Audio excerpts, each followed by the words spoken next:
رسول الله صلى الله عليه وآله وسلم وعلى أهل بيته الطيبين الطاهرين المعصومين المظلومين واللعنة الدائمة على أعدائهم أجمعين من الأولين والآخرين. بسم الله الرحمن الرحيم. اللهم أخرجني من ظلمات الوهم وأكرمني بنور الفهم. اللهم أفتح علينا أبواب رحمتك وانشر علينا خزائن علومك برحمتك يا أرحم الراحمين. وصلى يا رب على محمد وآله الطاهرين. اللهم صل على محمد وآل محمد. Assalamu alaikum wa rahmatullahi ta'ala wa barakatuh. I pray to Allah subhanahu wa ta'ala that you're all well inshallah and you are utilizing this great month of Allah, the holy month of Ramadan al-Mubarak, and inshallah you are benefiting from the barakah, from the blessings of Allah subhanahu wa ta'ala, and inshallah that Allah subhanahu wa ta'ala protects us all inshallah in this holy month from all diseases and all problems. Let's begin our lessons. So assalamu alaikum, welcome back to class of book 4 inshallah.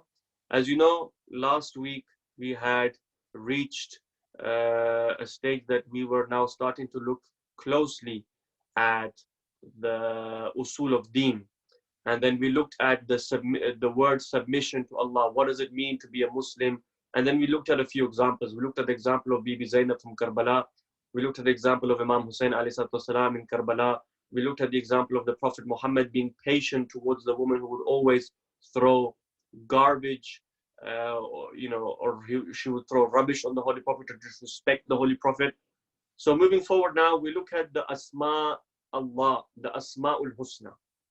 So you can all see in front of you, this is page 15 in the book of the second section, after worksheet 2.2. This heading, as you can see, it says Asma al-Husna. And as you can see, it has been translated underneath. Asma means names, Husna means beautiful or perfect. In fact, it means beauty, Husn. Asma is the plural, which means names. Now, this refers to the names of Allah, because Allah subhanahu wa ta'ala has the most beautiful of names. And we find that in one of the ahadith from Imam Ja'far as-Sadiq alayhi salatu wasalam, as you can see in the bold, Imam Ja'far as-Sadiq alayhi salatu wasalam says that there are 99 attributes of Allah. So 100 minus 1, that's 99. Imam Sadiq alayhi salatu wasalam says, Inna lillah tis'atu wa tis'een asma. Allah subhanahu wa ta'ala, indeed Allah has 99 names, and these are also known as attributes of Allah subhanahu wa ta'ala. And then Imam says, anyone who learns the 99 names of Allah, he will enter paradise, he will enter Jannah. This is a hadith from Imam Sadiq. One thing to remember is, what is the best way to understand Allah subhanahu wa ta'ala? What is the best way to understand Rasulullah? Or what is the best way to understand our Imams? You see, we love our Imams, we love the Holy Prophet, we love Allah subhanahu wa ta'ala. But have you ever asked yourself the question, have you ever wondered, how can I understand Allah subhanahu wa ta'ala in depth? How can I understand the Imams better? Yeah, I know Imam Ali is the first Imam. I know Imam Hassan is the second Imam. I know Imam Hussein is the third Imam. I know Imam Mahdi alayhi salatu wasalam is the 12th Imam. But how can I understand them better? How can I understand them in more detail? The answer is this. If you want to understand Allah subhanahu wa ta'ala, you study the 99 names of Allah. If I want to understand Imam Ali alayhi salatu wasalam or Rasulullah, the Holy Prophet, better, I study the titles of Imam Ali. I study the titles of Rasulullah. For example, Imam Ali ibn Abi Talib is Al-Murtada, or Rasulullah is Al-Mustafa. Imam Ali ibn Abi Talib is Aynullah, the eyes of Allah. Or he has the title, for example, of being Asadullah. He is the lion of Allah. Why? Because of his bravery. And so on and so forth. We study the Imams through their titles. For example, Imam Musa ibn Ja'far is Imam al-Kazim. Imam Ali ibn Musa is Imam al-Riza. So we study them from their titles. Now, in the same way, we have to study Allah subhanahu wa ta'ala through his 99 attributes. Today, inshallah, we will look at 3 main attributes of Allah subhanahu wa ta'ala and what they mean. And as you know, in the first lesson we studied Usul al-Din, for example, Tawheed. Tawheed corresponds to the oneness of Allah subhanahu wa ta'ala. Now let's try to understand Tawheed in a bit more detail. What is Tawheed? What do we mean by saying Allah is one? What do we mean by the Tawheed of Allah? When we say, for example, قُلْ هُوَ اللَّهُ أَحَدٌ, say that Allah subhanahu wa ta'ala is one. This Ahad is one of the names of Allah. What do we mean? Let's look at some of the names of Allah subhanahu wa ta'ala. Here at the bottom of this page, you can see there are 3 names of Allah subhanahu wa ta'ala. If you can all see them, yes.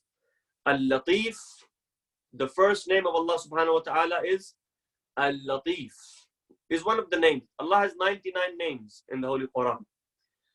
Al-Latif, the first, which means the gentle. Allah subhanahu wa ta'ala is gentle. Or for example, Al-Hakim, which means the most wise. Hikmat, Hakim is from Hikmah. Allah subhanahu wa ta'ala is the most wise. Or for example, Ar-Raziq, He is the one who gives the rizq. He is the one who provides. And one thing to remember, dear class, is that the hadith says, تَخَلَّقُوا بِأَخْلَاقِ اللَّهِ, teach yourselves the akhlaq of Allah. One of the reasons why we learn the names of Allah is so that, one of the reasons why we learn the attributes of Allah is so that we can learn from the attributes of Allah. We can try to be like Allah subhanahu wa ta'ala. Of course, there is nothing like God. We can never become like Him. But some of these attributes of Allah, we can try to imitate them. We can try to copy them. For example, Allah is Al-Latif, which means He is gentle. We can try to become gentle with other people. We can try to be gentle with our parents. We should be gentle with our friends. We should be gentle with our teachers. We should be gentle with our classmates, with our class fellows. We should be gentle with our people at home, our younger brothers and sisters. Gentle, not being harsh. Allah subhanahu wa ta'ala is not harsh. Allah subhanahu wa ta'ala is gentle. This is Him being Al-Latif. For example, Hakim, the second name Al-Hakim. He is the most wise. We should try to behave wisely. We should try to conduct ourselves in a wise manner. We should try to behave in a manner when other people look at us, they will say, oh look, Muslims are wise. Not that we behave in such a rude and a rough manner that other people will look at us and say, look, these are Muslims, they're not wise. They're not clever, they're not polite. They should look at us and say, look, they're gentle and they are wise. And then in the final name, we see Ar-Raziq. Allah subhanahu wa ta'ala is Ar-Raziq. Allah subhanahu wa ta'ala is the provider. He's the one who provides everything. Now, the question is, can we provide? Or is Allah the only provider? Allah subhanahu wa ta'ala is the absolute provider. He gives us all. But that doesn't mean I can't give. I too should try to give. For those who are poor, those who are needy, those who are, for example, out there, you see them, they're begging for money, they need money. If I have money, if I'm rich, and I find that someone is poor and I have the money, I should give because Allah has given me. And through me, Allah subhanahu wa ta'ala wants me to give others. If Allah has made me rich, if Allah has given me money, it doesn't mean that I use all that money on myself. Allah has made me rich, Allah has made me someone who has money. I should try to give that to other people as well. So this is Ar-Raziq. This is what it means to be someone who gives. And Allah subhanahu wa ta'ala gives rizq to everyone, from man to human beings to animals to even the smallest creatures, the small little ants that we see, the small spiders, the insects that we see, or even something so small that we cannot even see with our eyes. Allah subhanahu wa ta'ala is giving them rizq. Allah is giving them food. He is giving them drink. Allah subhanahu wa ta'ala, for example, Allah has given us everything. So these are the names. If Allah has given me, then I should give to other people as well. Now let's look at worksheet 2.3. These are the Asma Allah. As you can see in front of you, on the left we have the names of Allah, and on the right we have their translations. Let's see if we can try to match them. Al-Latif. Okay, so Al-Latif, if you can see, The word al before the latif. If you've ever wondered what does al mean, al, the al is, if you look on the other side, it says the most wise. If you look at most wise, you can see it says the most wise. In the Arabic language, al is like the in English. Al, which is the alif lam in Arabic, is the in English. The most wise, the all-seeing, the gentle, the nurturer. So the is alif lam or al in Arabic. Now look to your left, you have 4 names of Allah. Al-Latif, Al-Hakim, Al-Rab, Al-Basir. Some of the words, they don't use al, they use ar. But don't worry about that for now. Al-Latif, Al-Hakim, Al-Rab, and Al-Basir. And then you look towards the right, you have 4 translations. The most wise, the all-seeing, the gentle, the nurturer. Here, let's try to match them. Al-Latif.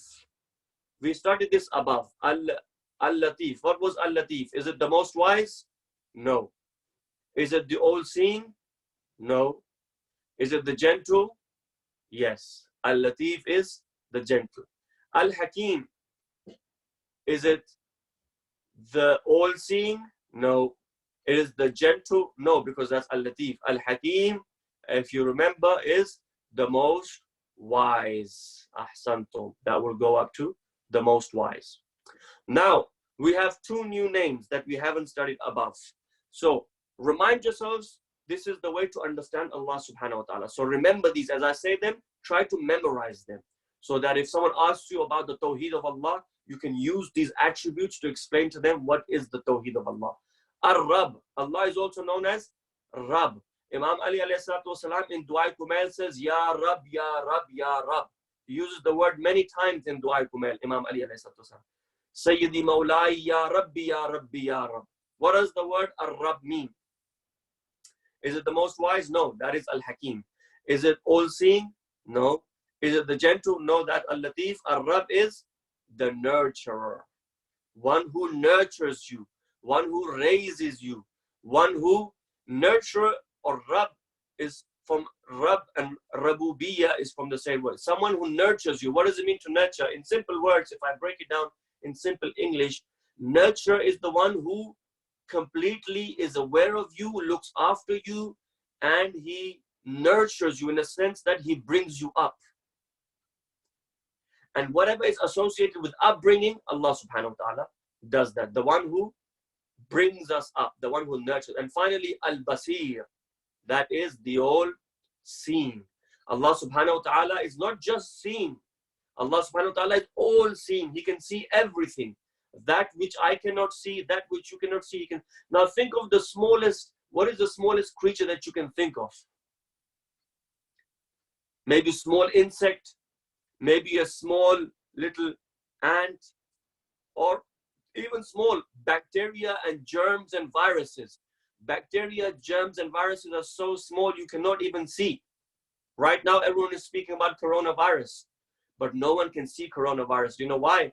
Because it is so small. But Allah subhanahu wa ta'ala is all-seeing. He sees everything. For him, nothing is too small, nothing is too big. Everything is in front of his eyes.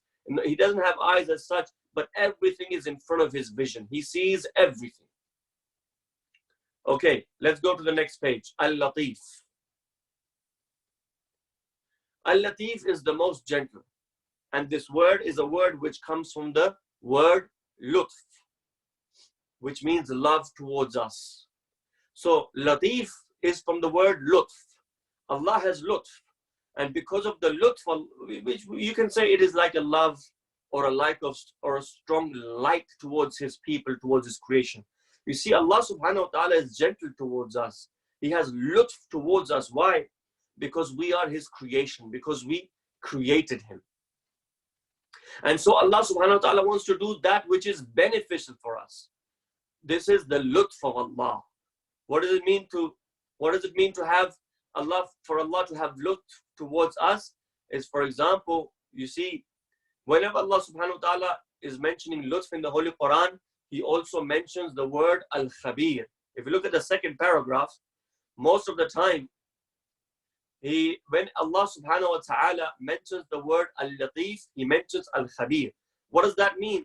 It means that Allah is aware of our needs. He is so kind to us, that he is so merciful to us, that he gives us that what we need. And at the same time, he is aware of that what we need. And then he gives it to us. Why? Because he is kind. For example, he created us. And at the same time, he created food for us. For example, he knows we get thirsty. He created thirst. And he also created water to extinguish the thirst. Allah subhanahu wa ta'ala is like that. Now, let's look at this example. A man coming from the desert towards Medina. There was a man, he wanted to go. Everyone listen to this beautiful story. There was a man who so dearly loved the Holy Prophet that one day he was coming towards Medina, to the city of the Prophet. The Holy Prophet used to live where? In Medina. Like, for example, you live in London, or you could live in Birmingham, or you could live in Manchester, or you could live in, in Glasgow. You live in your city. That was your city. What was the city of Rasulullah? The city of Rasulullah, can anyone guess what was the city? It was Medina. The city of Rasulullah sallallahu alaihi wasallam was Medina. And so he loved Medina so much, even though he was born in Mecca, but he lived in Medina most of his life. And now, we find that when he was coming towards Medina, he saw that there was a chicken with many of its baby chickens or baby chicks. So what he decided to do, he said, I will take some of these baby chickens and I will give them as gift to the Holy Prophet. So what he did, he took them as a gift and he went to the Holy Prophet. He saw that the Holy Prophet was sitting with many of his companions. He brought these small chickens to Rasulullah and he says, Ya Rasulullah, because I love you so much, I have given you these small baby chickens as a gift. And what happened? The Prophet smiled and the Prophet accepted his gift. Then all of a sudden, they found that the mother of these chickens, the mother of these baby chicks came running. And she threw herself onto her chicks to save them because she loved them so much. Do you know what Rasulullah did? He smiled at this sight and he said to his companion, he said, "O Muslims," he said to the companions, look, do you see how this mother is in love with her baby chickens, that she is willing to protect them no matter what? Do you see the mother? Do you see the love of the mother for the chicks? She would do anything for them. Rasulullah then says, remember that the love of Allah subhanahu wa ta'ala for his creation is 1,000 times greater than the love of the mother, of this mother chicken. Subhanallah. You think your mother loves you? We think our mothers love us. We think our fathers love us. We think our family loves us. Yes, they do. Indeed, they love us. But the love of Allah subhanahu wa ta'ala is far greater than that. And we find, if you go to the next worksheet, وَهُوَ اللَّطِيفُ الْخَبِيرُ. He is the most gentle and the all-aware. This is Allah subhanahu wa ta'ala. Not only does he have lutf towards us, not only does he have mercy and love towards us, but he's also knowing of that what we need. He's al-khabir. He is the most gentle and the khabir. Let's go to the next page. Al-Hakim. The next Asma al-Husna, the next name of Allah subhanahu wa ta'ala that we studied is that he is Al-Hakim. He is the most wise. There is no one more wise than Allah. He is at the top of wisdom. No one can be as wise as Allah subhanahu wa ta'ala.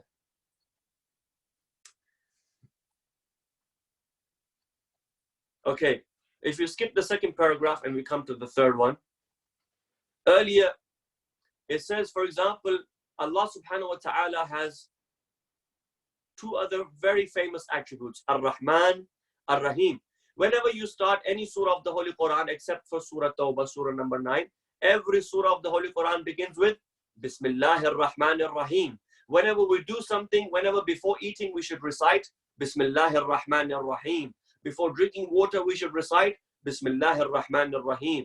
Before making iftar tonight, we should recite Bismillahir Rahmanir Rahim.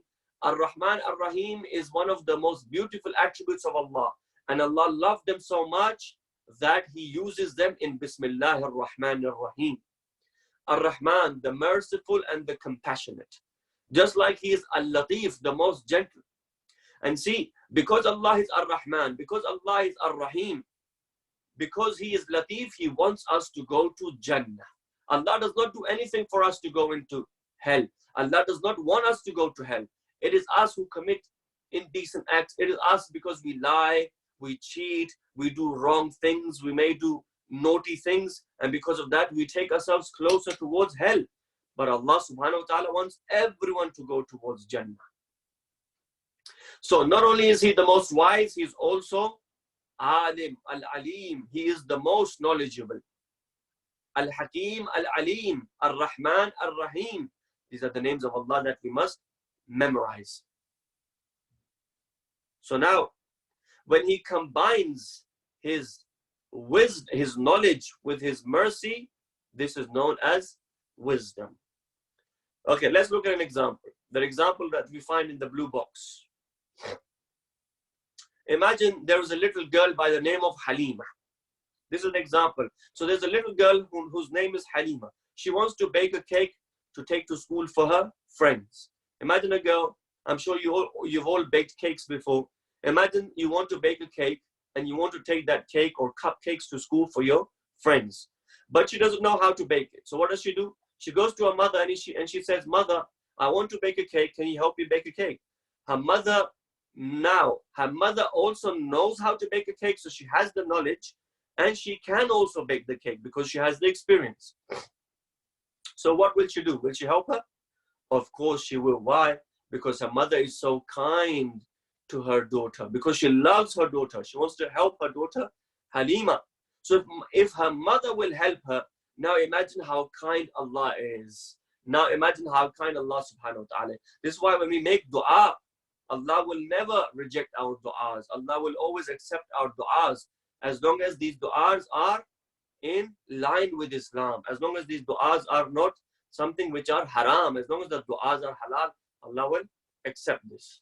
So this example is to make you and I understand how Allah subhanahu wa ta'ala loves us. Like a mother and father loves their children, Allah subhanahu wa ta'ala loves us in the same way. In fact, He loves us 1,000 times more. Some of the hadith say He loves us 70 times more. Okay, let's go to the worksheet. The next page.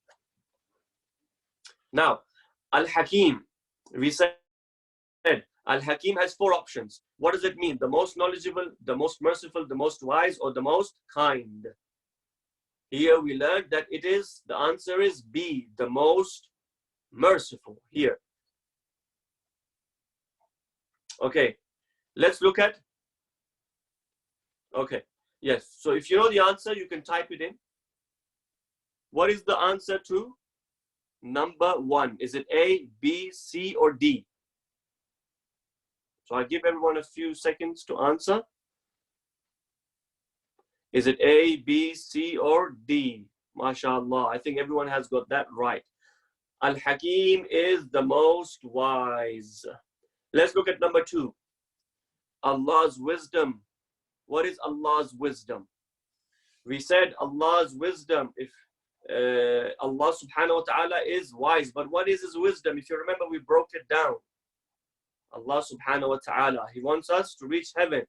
We said that Allah subhanahu wa ta'ala is someone who combines His wisdom with His knowledge and His mercy.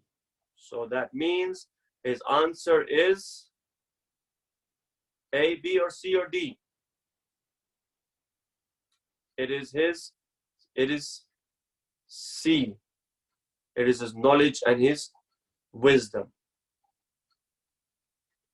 Okay, we will skip number 3 and we go to, let's say, number 5 before we move on. Let's go to number 5. Allah uses His wisdom to guide us to, okay, is it A, bad deeds, B, Jahannam, or C, Jannah?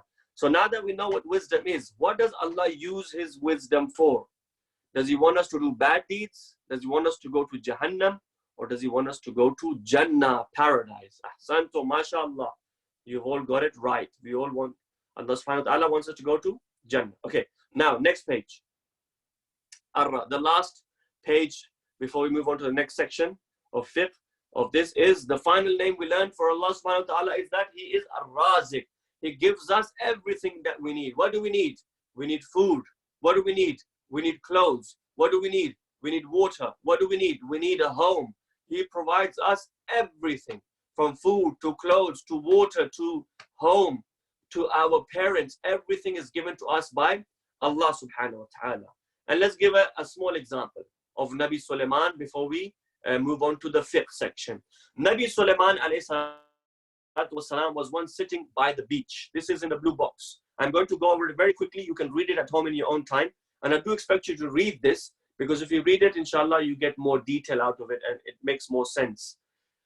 Nabi Sulaiman, one of the prophets of Allah, and the Prophet Sulaiman was known as someone who could speak with animals. One day he was sitting by the seaside, by the beach, by the ocean. He saw a small little ant crawling with a bit of food in its mouth, a rice grain or a wheat grain. And as this ant came close to the sea, a frog came, and this frog opened its mouth. This ant went inside the mouth of the frog. And after some time, this frog came back to the sea, opened its mouth, and this ant came back out. Nabi Sulaiman asked this ant, "Oh ant, tell me, what is it that happened? Why did you go in the mouth of the frog and then you came back out?" This ant said, "Oh Prophet of Allah, in the bottom of the ocean there is a rock that has a hole in which there is a little worm. And this worm cannot live inside the hole. Allah has made it as without food. Allah has made it responsible for me that I take this food, I go into the mouth of the frog and I give it its food. So every day I come and this frog helps me and I go into the mouth of the frog until together we go down and I give the food to the worm." In other words, Allah subhanahu wa ta'ala even knows about the worm in the bottom of the ocean. Allah provides how? Through the frog and through the ant. This is how Allah subhanahu wa ta'ala provides. So Allah subhanahu wa ta'ala is a raziq. He provides for everyone. Okay, now we finish the aqaid, the usul section, and we go into the fiqh section. Okay, which is the part 2 of the book. And yesterday, if you remember, last week we did azan. We completed azan and aqama. So by now, I hope inshallah that you all remember and you have memorized the azan and the iqama, and that you are inshallah saying this azan and aqama as well. If we can move on to the wudu section, please, in the book, which is page number 14. Today, we want to look at wudu. What wudu is, what is the reality of wudu, when does wudu become wajib, and when does wudu become mustahab, or when it is, when wudu is something that we should do. It is not wajib, but we should do it because it is mustahab. As you know, wudu, I'm not sure if you can see on your screens or not. Yes, you should. So wudu, the title is wudu, inshallah.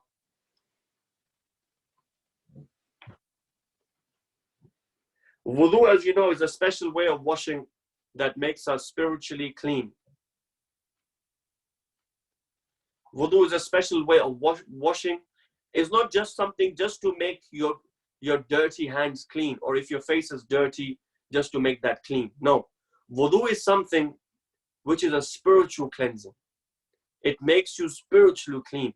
Allah subhanahu wa ta'ala has made wudu wajib upon us in the following bottom scenarios. Number 1, when does wudu become wajib? When we are offering salah. You can look at those pictures. The pictures are in front of you. When we are offering salah, when we are offering namaz, we must make wudu. Number 2, wajib tawaf. When you go for hajj and you make the wajib tawaf, you must make wudu. And finally, touching the Holy Quran. This is very important, dear class. When we touch the Quran, we must always have wudu. We cannot touch the Quran without wudu. Okay, when is wudu mustahab? Mustahab wudu is for example, salatul mayyit, the first box. When someone dies and everyone stands in front of the coffin to pray the namaz mayyit, to pray for the dead, you don't have to have wudu. It's not wajib, but it is very good to have wudu at that time, is mustahab. Number 2, visiting the graveyard. When you go to visit your grandparents if your grandparents have passed away, in the graveyard, or if you've ever been to a graveyard to visit family members, it is mustahab. Recommended. You must by now know what is wajib, what is mustahab, what is makruh, what is mubah, what is haram, because we already studied this in the previous section. Going to sleep.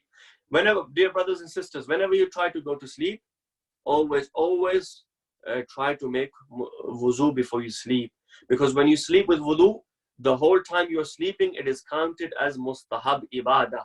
It is counted as something which is mustahab. And finally, the other part when it is mustahab to make wuzu is when you are going to a masjid. So remember, whenever you go to a masjid, whenever you go to Imam Barga, when you go to a majlis, inshallah, very soon our majalis will restart. Whenever you go to a majalis, make sure you always come and go to the Imam Barga with wuzu. Okay, next section. This is our last page, inshallah, and then we end after this. How to perform wudu. As you know, wudu can be divided into, if you look at the page, on the left side, you have the mustahab actions, and then on the right side of the page, you have the wajib actions. So wudu can be divided into 2 sections. Wudu can be divided into 2 sides, the mustahab actions and the wajib actions. Now, which parts are mustahab? To wash hands. For example, when we wash our hands, before we start wudu, to wash our hands, it is mustahab. We don't have to do them. But if you do them, they are great sawab. Or for example, to gargle, to wash the mouth 3 times. This is mustahab. Or to wash the nose 3 times. When you put water in the nose, to wash the nose 3 times, it is mustahab. If you do them, they are sawab, because the Holy Prophet ﷺ used to do them. And if you don't do them, it is not guna. Finally, if you look to the right side, these are the wajib actions. What is the first wajib action? Niyat. We must make niyat to Allah. We must make intention to Allah when we make wudu. Qurbatan ilallah. Number 2, washing the face. Then what do you see? Wudu consists of washing the face and the arms, and then masa of the head and the feet, wiping the head and the feet. That is the easiest way to remember. There is ghuslain and mashatain. You do ghusl, you do a washing of the face and the arms up to the hands, but you don't wash your head and your feet. You wipe your head and your feet. So 2 washes and 2 wipes. So niyyah, then washing the face, washing the arm. After you wash the face, you wash the arms. And finally, we see that there is masa of the head, and then there is masa of the feet. So this is one of the differences between us and the other Muslims. Many of you probably have seen other Muslims. They don't wipe their feet. For example, the Sunni Muslims, they don't wipe their feet. They wash their feet. But for us as Shia Muslims, we don't wash our feet, we wipe our feet. Why? Because our Imams, alayhimus salatu wasalam, all of them, they wiped their feet. Inshallah, this is enough for today. In the next class, we will now go into details. What is niyyah? What is the mustahab actions? What is the wiping of the head? What is the wiping of the feet? Inshallah, in the next class, we will learn in detail how wudu is done with the mustahabat and with the wajibat, inshallah. So if up until today, you guys can, inshallah, remember the things that we have done in today's class. We have learned the Asma Allah. We have learned that He is Al-Razik. We have learned that He is Al-Latif. We have learned that He is Al-Khabir. He is Al-Hakim. And these are the attributes of Allah. These are the Asma Allah, the beautiful names of Allah. And we learned the mustahabat of wudu, and we have learned the wajibat of wudu. وآخر دعوانا أن الحمد لله رب العالمين وصلى الله على محمد وآل محمد. Thank you so much for paying attention in class. I hope that it was a useful and beneficial class for you all. And inshallah, next week on Sunday, we shall continue our class. Wassalamu alaikum wa rahmatullahi wa barakatuh.